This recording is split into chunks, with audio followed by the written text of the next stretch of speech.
Hi mga kananay, ganap namin ngayong araw. Nasa biyahe po kami ng anak ko. Anak ko po yung nagdadrive. Kasi pupunta po kaming Jensen. Pupuntahan po namin yung pupwestuhan namin sa negosyo namin.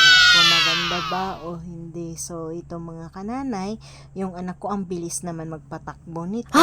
So sinabihan ko siyang dandahan lang anak.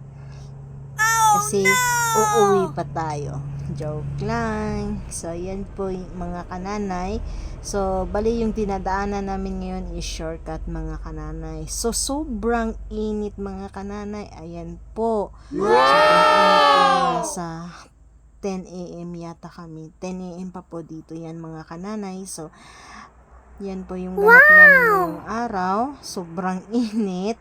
Yan, ang gaganda ng mga bahay dito mga kananay. So, salamat sa anak ko na pinagmaniho ako ng motor.